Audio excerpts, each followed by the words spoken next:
അവിടെ ഒന്ന്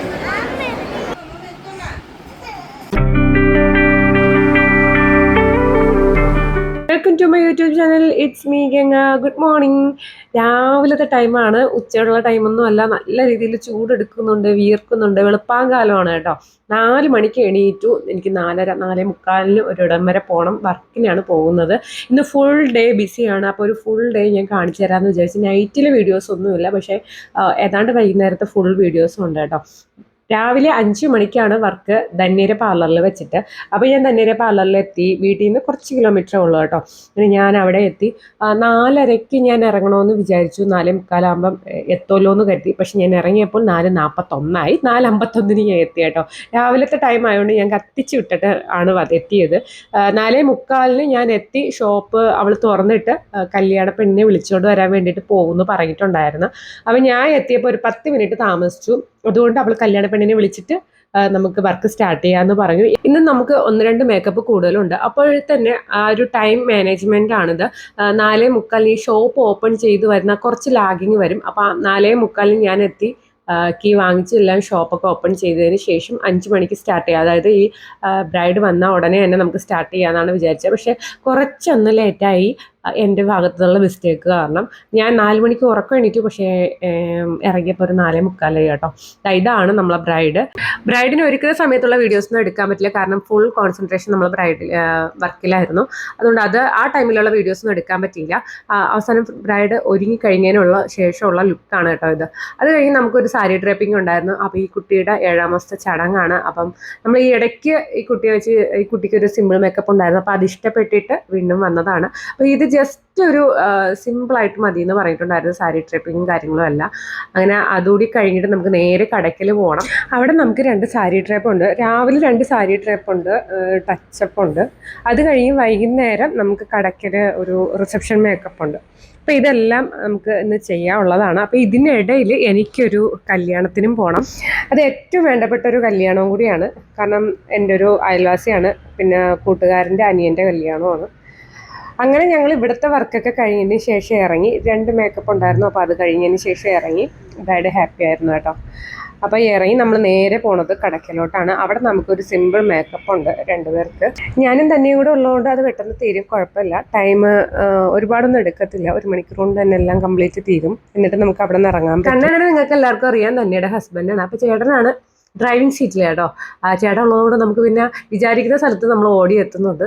അങ്ങനെ നമ്മൾ നേരെ വർക്കിനോട്ട് പോയി. സമയത്തിൻ്റെ കുറവ് കാരണം നമുക്ക് വീഡിയോസ് ഒന്നും പ്രോപ്പറായിട്ട് എടുക്കാൻ പറ്റിയില്ല. കാരണം എത്രയും പെട്ടെന്ന് വർക്കാണല്ലോ മെയിൻ. വർക്ക് എടുക്കുക എന്നുള്ളൊരു ഉദ്ദേശത്തോടെ നിൽക്കുന്നതുകൊണ്ട് എനിക്ക് വീഡിയോസൊന്നും അങ്ങനെ എടുക്കാൻ പറ്റില്ല. ഫ്രീ കിട്ടുമ്പോഴാണ് ഞാൻ പിന്നെ വീഡിയോസൊക്കെ എടുത്തിരുന്നത് കേട്ടോ. എല്ലാവർക്കും അത്യാവശ്യം നന്നായിട്ട് വിശപ്പടിച്ചിട്ടുണ്ടായിരുന്നു. ധന്യൊക്കെ വിശക്കുന്നു എന്നൊക്കെ പറഞ്ഞു തുടങ്ങിയിട്ടുണ്ടായിരുന്നു. പിന്നെ ഇതിനിടയിൽ ഒരു തുമ്മൽ ക്രോസ് ചെയ്ത് പോകുന്നതാണ് കേട്ടോ. ഈ തുമ്മൽ വന്നാൽ ഭയങ്കര സൗണ്ടാണ്. എനിക്ക് ചെറിയ ഒരു അലർജിയുടെ പ്രോബ്ലംസൊക്കെ ഉണ്ട്. തുമ്മലും ഈ മൂക്കിന് ചൊറിച്ചിലും അത്രേ ഉള്ളൂ, വേറെ വിഷയമൊന്നുമില്ല. ഇന്ന് സത്യം പറഞ്ഞാൽ ഓടിത്തള്ളും, അങ്ങേയറ്റവും ഇങ്ങേയറ്റവും നന്നായിട്ട് ഓടിത്തള്ളും. കാരണം പിന്നെ നമ്മൾ ഈ സ്കൂട്ടിയിലല്ലാത്തതുകൊണ്ട് വലിയ കുഴപ്പമില്ല, കാറിലായതുകൊണ്ട് കുഴപ്പമില്ല. അങ്ങനെ ഞങ്ങൾ വർക്കെല്ലാം കഴിഞ്ഞ് ഇറങ്ങി. എല്ലാവർക്കും നല്ല രീതിയിൽ വിശക്കുന്നുണ്ടായിരുന്നു കേട്ടോ. ഒരു 9 മണിയായപ്പോൾ തന്നെ വർക്ക് കഴിഞ്ഞു. നമ്മൾ അവിടെ നിന്ന് തിരിച്ചു. ഇനിയിപ്പം വല്ലതും കഴിക്കാമെന്ന് പറഞ്ഞു. എനിക്ക് വയറിൽ അതായത് നമുക്ക് ഉള്ളിൽ നല്ല വിശപ്പടിച്ച കണക്കൊരു ഫീൽ വന്നില്ല. പക്ഷേ എൻ്റെ കൈയും കാലും ഒക്കെ നല്ല തളരുന്നുണ്ടായിരുന്നു. കാരണം വെളുപ്പിന് 4 മണിക്ക് എണീറ്റാണ്. ഇതിനിടയിൽ വെള്ളമാണ് നമ്മൾ കുടിച്ചത് കേട്ടോ. പിന്നെ 2 ചായയൊക്കെ കിട്ടി. അപ്പോൾ അതിൻ്റെ പച്ചപ്പിൽ പിടിച്ച് നിന്നേണ്. അപ്പോൾ നമ്മൾ പോണ വഴിക്ക് തന്നെ എനിക്ക് മീൻ വേണമെന്ന് പറഞ്ഞിട്ടുണ്ടായിരുന്നു. അപ്പോൾ മീൻ നോക്കി. അപ്പോൾ എനിക്ക് മീൻ വേണമെന്ന് ചോദിച്ചപ്പോൾ ഞാൻ പറയും മീൻ വേണ്ട, മീൻ തലേദിവസത്തെ മീനിരിപ്പുണ്ട്, പോരാത്തിന് തന്നെ നമ്മൾ ഇന്നിപ്പോൾ കല്യാണത്തിനാണ് പോണത്. അപ്പോൾ എന്തായാലും മീൻ വേണ്ടെന്ന് പറയും. പിന്നെ കിഴങ്ങ് കിട്ടണമെങ്കിൽ വാങ്ങാം എന്നുള്ള പ്ലാൻ ഉണ്ടായിരുന്നു. കാരണം കുറേ ദിവസമായിട്ട് വീട്ടിൽ കിഴങ്ങ് വാങ്ങിച്ചിട്ട് നല്ല വേവണ കിഴങ്ങാണ് ഞാൻ നോക്കിക്കൊണ്ട് നടക്കുന്നത് കേട്ടോ. ഇപ്പോൾ വേവണ കിഴങ്ങ് കിട്ടാൻ ഭയങ്കര പാടാണ്, കാരണം ചൂട് സമയം കൂടി ആയതുകൊണ്ട്. അപ്പം തന്നെ ഇങ്ങനെ കിഴങ്ങ് കണ്ട് ഒരിടത്ത് ഇറങ്ങി. അഥവാ നന്നായിട്ട് വേകുന്ന കിഴങ്ങാണെങ്കിൽ വൈകുന്നേരം കിഴങ്ങ് അവിച്ച് കഴിക്കാമെന്ന് വിചാരിച്ച് അങ്ങനെ കിഴങ്ങ് വാങ്ങിച്ചോട്ടെ. എനിക്ക് ഭയങ്കരമായിട്ട് ഭയങ്കര വേവല്ല, ഒരു എന്താ പറയുക, നല്ല വേവണം എനിക്ക്. പൊടിയുന്ന കിഴങ്ങ് എനിക്ക് അത്ര താല്പര്യമില്ല. അമ്മയ്ക്ക് പൊടിയുടെ കിഴങ്ങാണ് ഇഷ്ടം. അതായത് ഒരുപാട് അങ്ങ് വെന്തുടയണ കിഴങ്ങല്ല, അതിനാണ് ടേസ്റ്റ് കൂടുതലെന്നാണ് പറയുന്നത്. എനിക്ക് തോന്നുന്നു അതിനായിരിക്കും ടേസ്റ്റ് കൂടുതൽ. പക്ഷേ എനിക്ക് നന്നായിട്ട് വേകുന്ന കിഴങ്ങാണ് ഇഷ്ടം. അങ്ങനെ നമ്മൾ നേരെ തിരിച്ചു. നല്ല വിശപ്പായി. ഭയങ്കര വിശപ്പായിട്ടോ. അങ്ങനെ എന്തെങ്കിലും കാപ്പിയൊക്കെ കുടിച്ചിട്ട് പോകാമെന്ന് വിചാരിച്ചു. ഹെവി ആയിട്ട് എനിക്ക് വേണ്ടാന്ന് ഞാൻ പറയുന്നുണ്ടായിരുന്നു. കാരണം ഇനിയിപ്പോൾ കല്യാണത്തിന് പോകണം, മുസ്ലിം ഫാമിലിയുടെ ഒരു കല്യാണമാണ്. അപ്പോൾ അവിടെ എന്തായാലും ബിരിയാണിയൊക്കെ ആയിരിക്കുമല്ലോ. അപ്പോൾ എനിക്ക് ബിരിയാണി കഴിക്കാൻ വേണ്ടിയിട്ടുള്ള സ്പേസ് വേണം, നല്ല ബിരിയാണി ആയിരിക്കും എന്നൊക്കെ പറഞ്ഞിട്ടാണ് നമ്മൾ ഒരു ഹോട്ടലിലോട്ട് കയറിയത്. പിന്നെ പോരാത്തതിന് എനിക്കിപ്പോൾ ഇച്ചിരി വണ്ണം വെച്ചു എന്ന് എനിക്ക് തന്നെ തോന്നി തുടങ്ങി. ഡ്രസ്സെല്ലാം പാകമല്ല, ഇച്ചിരി ഇതാണ്, ഇറുക്കമുണ്ട്. വണ്ണം കുറയ്ക്കണം കുറയ്ക്കണം കുറയ്ക്കണം എന്ന് നന്നായിട്ട് മൈൻഡിൽ നിന്ന് ആരൊക്കെയോ പറയുന്നുണ്ട്. പക്ഷേ അങ്ങ് എന്താണ് സഫലമാകുന്നില്ല. അങ്ങനെ ദോശയും ബെറോട്ടയും അപ്പം ഉണ്ടായിരുന്നു. അപ്പോൾ ഞാൻ പറയാം എനിക്ക് ദോശ മതി. ബെറോട്ട കഴിച്ച് കഴിഞ്ഞാൽ അന്നത്തെ ദിവസം ഫുള്ള് പോകും. അത് തന്നെയാണ് ധന്യയും പറഞ്ഞത്. കണ്ണെണ്ണം ബെറോട്ടയാണ് വാങ്ങിച്ചത്, ഞാനും ധന്യയും ദോശയാണ് വാങ്ങിച്ചത്. ധന്യ പല്ലിൽ കമ്പി ഇട്ടേക്കണോണ്ട് ബെറോട്ട കഴിക്കാൻ വലിയ ബുദ്ധിമുട്ടാണ്. നിങ്ങൾക്ക് വീഡിയോയിൽ ധന്യ പല്ലിൽ കമ്പി ഇട്ടേക്കണത് കാണാൻ പറ്റാത്തത് കൊണ്ടാണ്. വെള്ള മുത്തുള്ളതാണ് കേട്ടോ ഇട്ടേക്കണത്. പക്ഷേ ഇട്ടിട്ടുണ്ട്, അറിയത്തേ ഇല്ല വീഡിയോസിലൊന്നും. നേരിട്ട് കാണുമ്പോൾ മാത്രമേ അറിയത്തുള്ളൂ കേട്ടോ. എനിക്ക് അറിഞ്ഞുകൂടായിരുന്നു ഇങ്ങനത്തെ പല്ലിൽ കമ്പിയൊക്കെ ഉണ്ട് എന്നുള്ളത്. അതിന് പ്രത്യേകം എന്തോ പേരൊക്കെ പറയും. അങ്ങനെ ഞങ്ങൾ ആഹാരമൊക്കെ കഴിച്ച് വീട്ടിലെത്തി. നല്ല ഹെവി ആയിപ്പോയി കേട്ടോ. അങ്ങനെ വീട്ടിലെത്തി മോനോട്ടിനും അമ്മയും ഒരുങ്ങി നിൽപ്പുണ്ടായിരുന്നു. അപ്പം ഞാൻ സ്കൂട്ടിയിലാണ് ഓഡിറ്റോറിയത്തിൽ എത്തിയത് കേട്ടോ. ഇത് എൻ്റെ ഒരു നെയ്ബർ. ഇത് എൻ്റെ വീട്ട്, അതായത് എൻ്റെ വീടെന്ന് പറയുന്നത് ഹസ്ബൻഡിൻ്റെ വീടിൻ്റെ അവിടെ അല്ല, എൻ്റെ വീട്, എൻ്റെ വീട്ടിൻ്റെ അവിടുത്തെ തൊട്ട അയൽവക്കത്തുള്ള കല്യാണമാണ്. ഇത് രണ്ടും, കല്യാണ പെണ്ണും കല്യാണ ചെറുക്കനും ഞങ്ങളെ വീടിൻ്റെ അടുത്താണ്. അത് കൂടാതെ തന്നെ കുറച്ചുകൂടെ പറയണമെന്നുണ്ടെങ്കിൽ എൻ്റെ കൂടെ പഠിച്ച കുട്ടിയുടെ, നബീൽ എന്നാണ് അവൻ്റെ പേര്. അപ്പോൾ അവൻ്റെ അനിയൻ്റെ കല്യാണമാണ്. അവർ 3 പേരാണ്, നബീൽ, നിജാദ്, നിജാസ്. നബീൽ ഞാൻ ഒരുമിച്ച് പഠിച്ചതാണെങ്കിലും 2ാം ക്ലാസ് തൊട്ട് 7ാം ക്ലാസ് വരെ ഞാനും അവനെ ഒരുമിച്ച് പഠിച്ചതാണ് കേട്ടോ. എനിക്കൊന്നും അവൻ ഡിവിഷൻ മാത്രമേ വ്യത്യാസം ഉണ്ടായിരുന്നുള്ളൂ. ഞാൻ അവന് ഒരേ ഇയറും ആയിരുന്നു, ഒരേ സ്കൂളായിരുന്നു. പിന്നീടാണ് 7ാം ക്ലാസ് കഴിഞ്ഞതിന് ശേഷമാണ് അവൻ വേറെ ക്ലാസ്സിലൊക്കെ ആയത്. ഞാനും നബീലും നിജാദ്, നിജാസ് ഇവരെത്രയും പേരും ട്യൂഷൻ സെൻറ്ററിലൊക്കെ ഒരുമിച്ചായിരുന്നു. നമ്മൾ ഇപ്പം എൻ്റെ വീട്ടിൽ ഇരുന്ന് ബോറടിക്കുമ്പോഴൊക്കെ ഞാൻ അവരെ വീട്ടിൽ പോകുമായിരുന്നു. ഭയങ്കര കൂട്ടൊക്കെ ആയിരുന്നു കേട്ടോ. അപ്പം ഇവിടുത്തെ കല്യാണം എന്ന് പറയുന്നത് എനിക്കത് നമ്മളെ റിലേറ്റീവിലെ ഒരു കല്യാണം എന്ന കണക്ക് തന്നെയാണ് തോന്നുന്നത്. അല്ലെങ്കിൽ എൻ്റെ നാട്ടിലെ കല്യാണത്തിന് പോകാനൊക്കെ എനിക്ക് ഭയങ്കര ഇഷ്ടമാണ്. അങ്ങനെ കല്യാണത്തിന് വന്നു. നല്ല ജനമായിരുന്നു. നല്ല ജനം എന്ന് പറഞ്ഞാൽ എത്രയും തിരക്ക്. എനിക്ക് തോന്നുന്നു ഞാൻ കല്യാണത്തിന് തന്നെ പോയിട്ട്, ഇപ്പം നമ്മൾ കല്യാണം ഒരുക്കിന് പോവും, കല്യാണ പെണ്ണിനെ ഒരുക്കും, തിരിച്ചു വരും. കല്യാണത്തിന് അങ്ങനെ നിൽക്കാറില്ല. അതുകൊണ്ടാണോ എന്താണെന്ന് അറിഞ്ഞൂടാ. പക്ഷെ നല്ല തിരക്ക്. ഞാൻ കുറേ നാൾക്ക് ശേഷം ഇപ്പോഴാണ് കാണുന്നത്. നല്ല തിരക്കായിരുന്നു കേട്ടോ. അതുകൂടാതെ തന്നെ കല്യാണ പെണ്ണ് നല്ല സുന്ദരിയായിട്ട് ഇപ്പോഴും ഉണ്ടായിരുന്നു. റെഡ് ലെഹങ്കയിൽ അടിപൊളിയായിരുന്നു. പിന്നെ നിജാസൊക്കെ കല്യാണം കഴിക്കുന്നു എന്നറിയപ്പോഴത്തേക്കും അയ്യോ അവനൊക്കെ വലുതായല്ലേ എന്നുള്ളൊരു ചിന്തയായിരുന്നു. കാരണം കൊച്ചുനാൾ മുതൽ നമ്മൾ ഒരുമിച്ച് കളിച്ച് വളർന്നവരായതുകൊണ്ട്. നബീൽ പുറത്താണ്, ഖത്തറിലോ അവിടെയും കണ്ടെയാണ് കേട്ടോ. അപ്പം ഇപ്പം അനിയൻ്റെ കല്യാണത്തിന് വേണ്ടിയിട്ട് നാട്ടിൽ വന്നതാണ്, 10 ദിവസത്തെ ലീവിന് വേണ്ടിയിട്ട്. അപ്പോഴത്തേക്കും പാർലറിലും വന്നിട്ടുണ്ടായിരുന്ന വൈഫിനെയും കൂട്ടി. അപ്പോഴും നമ്മൾ അവിടെ വെച്ചൊക്കെ കാര്യങ്ങൾ സംസാരിക്കുകയും ചെയ്ത്, നമ്മൾ പണ്ടത്തെ കുറേ കാര്യങ്ങൾ, പിന്നെ ഒരുപാട് റിലേറ്റീവ്സിനെ പറ്റിയൊക്കെ അവരെവിടെ ഇവിടെ എവിടെ എന്നൊക്കെ നമ്മൾ ചോദിച്ചിട്ടുണ്ടായിരുന്നു അങ്ങോട്ടും ഇങ്ങോട്ടും. കാരണം എത്രയോ നാളത്തെ ഗ്യാപ്പിന് ശേഷമാണെന്നറിയാമോ നമ്മൾ അങ്ങനെ കാണുന്നതും സംസാരിക്കുന്നതും എടുക്കുന്നതും ഒക്കെ.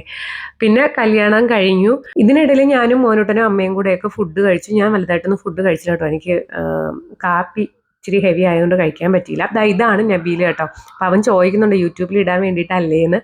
ബാക്ക്ഗ്രൗണ്ടിൽ മ്യൂസിക് കിടക്കണോണ്ടാണ് ഞാൻ പിന്നെ ആ ഒരു വോയിസ് ഇടാതിരുന്നത്. അപ്പോൾ അവൻ പറയുന്നുണ്ട് യൂട്യൂബിൽ ഇടാൻ വേണ്ടിയിട്ടല്ലേന്ന്. തീർച്ചയായിട്ടും യൂട്യൂബിൽ ഇടാൻ വേണ്ടിയിട്ട് തന്നെയായിരുന്നു. അത് കഴിഞ്ഞ് ഫംഗ്ഷൻ എല്ലാം കഴിഞ്ഞു. അവർ കുറച്ച് ഫോട്ടോസും വീഡിയോസൊക്കെ എടുത്തിട്ട് ഞാൻ ഇറങ്ങി. ഞങ്ങളെല്ലാവരും ഇറങ്ങി വീട്ടിൽ വന്നു ഭയങ്കര ചൂടായിരുന്നു. അയ്യോ ഒരു രക്ഷയില്ല. ഞാൻ ഈ ഷോപ്പിനകത്താവുകൊണ്ട് എനിക്കറിയത്തില്ല ചൂട് എന്തുമാത്രമാണെന്ന്. പുറത്തോട്ട് ഇറങ്ങുമ്പോഴാണ് നമ്മൾ അറിയുന്നത്. പിന്നെ മോരുടെ വന്ന ഉടനെ ഡ്രസ്സൊക്കെ മാറ്റിയിട്ട് തറയിൽ കിടന്നു. തറയിൽ കിടക്കുമ്പോൾ നല്ല സുഖമാണ്. അത് കഴിഞ്ഞ് ഒരു 2 മണിയൊക്കെ ആയപ്പോഴത്തേക്കും, 1:30 കഴിഞ്ഞപ്പോഴത്തേക്കും നമ്മൾ ഇറങ്ങി കേട്ടോ. കല്യാണപ്പെണ്ണ് നേരത്തെ എത്തുമെന്ന് പറഞ്ഞിട്ടുണ്ടായിരുന്നു. അതല്ലാന്നുണ്ടെങ്കിൽ നമ്മുടെ അടുത്ത് പറഞ്ഞിരുന്നു 2:30 മണിയൊക്കെ ആകുമ്പോൾ എത്തിയാൽ മതി എന്നാണ്. അപ്പോൾ കല്യാണ വീട്ടിൽ നിന്ന് വിളിച്ചിട്ടുണ്ടായിരുന്നു, ബ്രൈഡ് എത്തും നേരത്തെ എന്ന് പറഞ്ഞിട്ടുണ്ടായിരുന്നു. അങ്ങനെ ഞങ്ങൾ പോണ വഴിക്ക് നല്ല ദാഹമായിരുന്നു. ബിരിയാണി ഇന്ന് ഞാൻ ഒരുപാടൊന്നും കഴിച്ചിട്ടില്ല, പക്ഷെ ഭയങ്കര ദാഹമായിരുന്നു. അങ്ങനെ ഒരു കുപ്പി വെള്ളമൊക്കെ വാങ്ങിച്ച് കുടിച്ചിട്ടാണ് പോയത് കേട്ടോ. എല്ലാവർക്കും നല്ല ദാഹമായിരുന്നു. ഇപ്പോഴത്തെ ചൂടിൽ ദാഹിച്ചില്ലെങ്കിലേ ഉള്ളൂ അത്ഭുതം. അങ്ങനെ ഞങ്ങൾ കല്യാണ സ്ഥലത്തെത്തി. ഇവിടെ വെച്ചാണ് മേക്കപ്പ് റിസപ്ഷന് കൊണ്ടുപോകുന്നത്, അല്ലെങ്കിൽ റിസപ്ഷൻ പാർട്ടി നടക്കുന്നത് ഓഡിറ്റോറിയത്തിൽ വെച്ചാണ്. അപ്പം നമ്മളവിടെ എത്തി സാധനങ്ങളെല്ലാം എടുത്തു കേട്ടോ. നമ്മൾ ഒരു സാധനം മാറ്റി വെച്ചിട്ടില്ല. എല്ലാ സാധനങ്ങളും എടുത്തു. കാരണം എപ്പോഴും എന്താണ് ആവശ്യം പറഞ്ഞതെന്ന് പറയാൻ പറ്റില്ല. ചിലപ്പോൾ അവിടെ ചെല്ലുമ്പോഴായി 2-3 പേർക്കൊക്കെ ഒരുങ്ങാനൊക്കെ കാണുന്നത്. അപ്പോൾ 2 അയണറൊക്കെ നമ്മളെ കയ്യിൽ കാണും 2 പേർക്ക് ചെയ്യാൻ വേണ്ടിയിട്ട്. അങ്ങനെ നമ്മൾ സാധനങ്ങളെല്ലാം എടുത്തിട്ടാണ് അവിടെ എത്തിയത് കേട്ടോ. അവിടെ ചെന്നപ്പോഴത്തേക്കും ബ്രൈഡ് ഇങ്ങനെ ഡ്രസ്സൊക്കെ ചേഞ്ച് ചെയ്യാനായിട്ട് തുടങ്ങിയിട്ടുണ്ടായിരുന്നു. അപ്പം നമ്മളും കൂടെ സാധാരണ നമ്മളാണ് ഇത് കംപ്ലീറ്റ് മാറ്റുന്നത്. കാരണം നമ്മളങ്ങനെ ലേറ്റ് ആവാറില്ല. ഇതിപ്പം നമ്മൾ പറഞ്ഞ ടൈമിനേക്കാളും അവർ നേരത്തെ എത്തിയതാണ് കേട്ടോ. നമ്മുടെ അടുത്ത് പറഞ്ഞത് 2:30 മണിയാകുമ്പോൾ എത്തിയാൽ മതി എന്നാണ്. അപ്പം നേരത്തെ എത്തും എന്ന് നമ്മൾ അറിഞ്ഞിരുന്നില്ല. അങ്ങനെ അവിടെ എത്തി നമ്മൾ ഫുൾ മേക്കപ്പ് റിമൂവ് ചെയ്തിട്ടാണ് നമ്മൾ മേക്കപ്പ് ചെയ്തത്. സാധാരണ ഹെയറിൽ മാത്രം വലിയ ഇത് കാണത്തില്ല. കാരണം ക്രിമ്പിങ് രാവിലെ ചെയ്ത ബ്രൈഡിന് വേണ്ടി രാവിലെ കല്യാണത്തിന് വേണ്ടി ചെയ്തിട്ടുള്ള ക്രിമ്പിങ് കാണും. പക്ഷേ ഈ ബ്രൈഡിൻ്റെ ഹെയറിൽ ക്രിമ്പിങ് ഇല്ലായിരുന്നു. അയണിങ്ങും പ്രോപ്പറില്ലായിരുന്നു, ക്രിമ്പിങ്ങും പ്രോപ്പറില്ലായിരുന്നു. അതുകൊണ്ട് നമുക്ക് പിന്നെ വീണ്ടും അയണും ക്രിമ്പും എല്ലാം കൊടുക്കേണ്ടി വന്നു. ധന്യക്ക് നല്ല രീതിയിൽ ടാസ്ക്കായി. ഫൈനൽ ലുക്കാണ് കേട്ടോ ഇത്. ഒട്ടും ടൈം ഇല്ലായിരുന്നു, കാരണം അവർക്ക് 3:45 ഇറങ്ങണമായിരുന്നു. അതുകൊണ്ട് പെട്ടെന്ന് ചെയ്തിട്ട് നമുക്ക് അതിൻ്റെ വീഡിയോസ് ഒന്നും എടുക്കാൻ പറ്റില്ല. പെട്ടെന്ന് ചെയ്തെന്ന് പറയാൻ പറ്റത്തില്ല കേട്ടോ. എല്ലാം കംപ്ലീറ്റ് ചെയ്തു. ഹെയർ ബാക്ക് കേൾ ചെയ്യണമുണ്ടായിരുന്നു, അതൊക്കെ ചെയ്തു. ഫേസ് ചെയ്തു. അങ്ങനെ അവർ പോകുന്ന സീനാണ് ഈ കാണുന്നത്. അവർ നേരെ ഓഡിറ്റോറിയത്തിലോട്ടാണ് പോകുന്നത്. അങ്ങനെ നമ്മൾ ഇറങ്ങി നേരെ വീട്ടിലോട്ടാണ്. മോനോട്ടനെ കാണണം. മോനോട്ടനെ കാണാതെ ഇന്ന് ഇറങ്ങിയിരിക്കുന്നത്. അങ്ങനെ നേരെ പോവുക, മോനോട്ടനെ കാണുക. നല്ല ക്ഷീണമുണ്ട്, ഒന്ന് കിടന്നാൽ മാത്രം മതി എന്ന് വിചാരിച്ചാണ് പോകുന്നത്. പക്ഷെ കിടക്കാനൊന്നും നടക്കത്തില്ല. ഇവർ നേരെ വീട്ടിലോട്ടാണ് പോകുന്നത്. ചായ വേണമെന്ന് ചോദിച്ചപ്പോൾ ഞാൻ പറഞ്ഞു ചായ വേണ്ട, സ്നാക്സ് എന്തെങ്കിലും വാങ്ങിച്ചുകൊണ്ട് പോയാൽ വീട്ടിൽ ഇരുന്ന് കഴിക്കാമല്ലോ, എല്ലാവരും കൂടി ചായയൊക്കെ ഇട്ട് കുടിക്കാമല്ലോ എന്ന് വിചാരിച്ചു. അങ്ങനെ നമ്മൾ സ്നാക്സ് ഒക്കെ വാങ്ങിക്കാൻ വേണ്ടി ഇടയ്ക്ക് ഇറങ്ങിയായിരുന്നു കേട്ടോ. അപ്പോൾ ഇന്നത്തേക്ക് ഇത്രയേ ഉള്ളൂ. അപ്പം നാളെ വീണ്ടും കാണാം. Tata bye bye, see U.